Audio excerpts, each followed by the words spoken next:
Hi there and welcome to Ralph's Crafts Techniques Tuesday, very first video. Now this video is going to primarily focus on a color wheel and the explanation of how I use a color wheel. So to be honest with all you guys, I am horrible at selecting colors. Not just selecting colors, but also finding complementary colors when I'm card making to try to figure out what colors go with each other. So I purchased this color wheel by the Color Wheel Company that is two-sided. So on the front, you have your pretty much your colors and what colors go with what.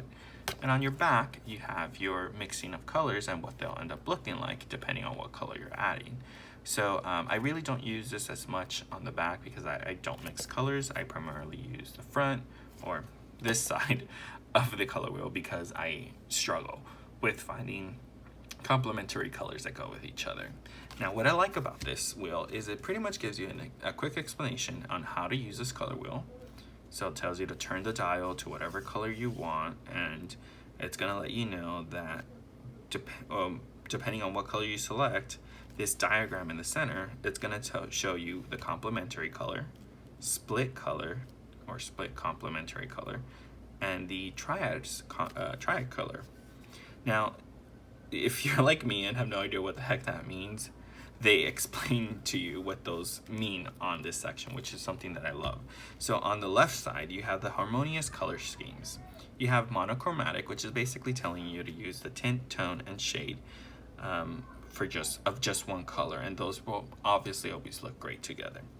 Then you have your, and I'm gonna butcher the hell out of this word, analogous.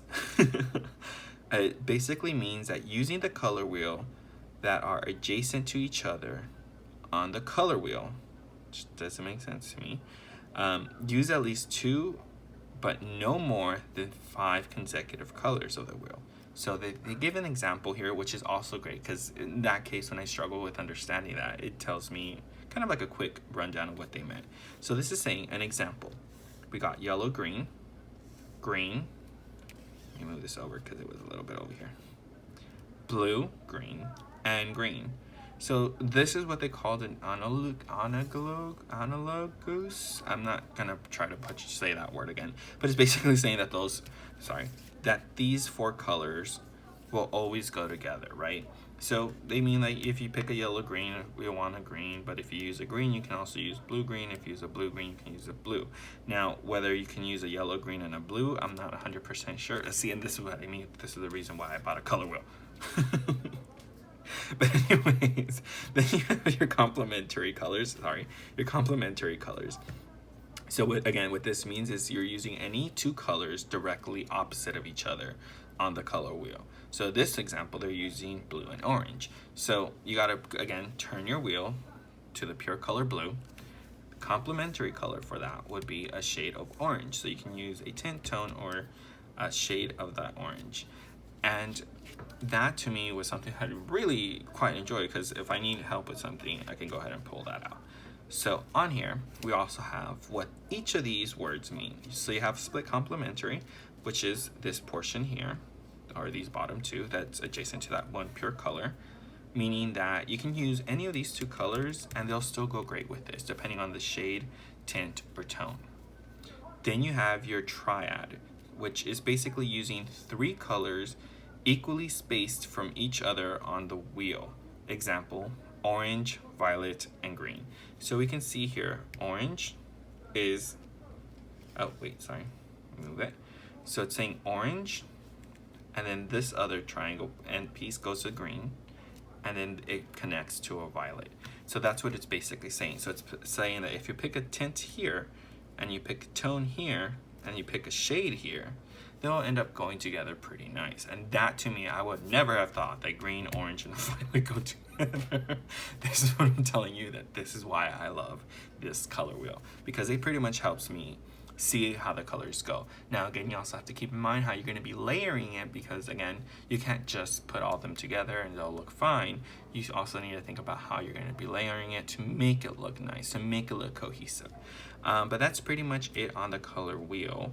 So let me go ahead and pull some scrap paper and show you guys what I mean.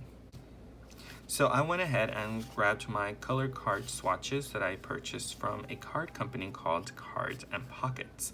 They produce really good, amazing paper. So I'm just gonna use theirs as a sample.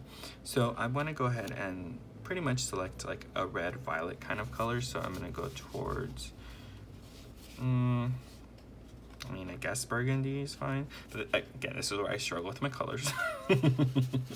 And then following this chart here, I see that they want me to select a yellow-green tone. So I'm gonna go ahead and go to my green section. All right, so I think this is a little too green for my taste, so I'll go with one of these two. Let me flip this over. So I have an option between pistachio or powder green. So let's go ahead and layer pistachio because I think it's more of the tone there. So it's one shade above. So if I put these two colors together, oh, they actually do look pretty nice. Wait, let me, I don't have any wording on it. So as you can see, it actually does go well with each other. It's not necessarily saying that they're like the best color choice, because honestly, I never would have thought of putting these two colors together. But let's go with one brighter, which is the powder green. And it, to me, it's amazing that this color wheel is like somewhat really accurate with trying to figure out like how to mix these colors together. So that's pretty much it. That's like a quick rundown of this color wheel and how I use it to select my colors. Again, like I said, I never really use that color together, so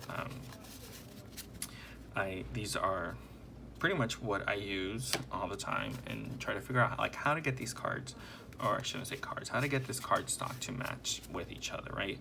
Because it's hard, especially if you're not familiar with coloring, how to mix color and how to match colors, a color wheel will always help you guys out. But other than that, that's pretty much it for this Technique Tuesdays video. It's pretty much a quick rundown on how to use and why I use a color wheel.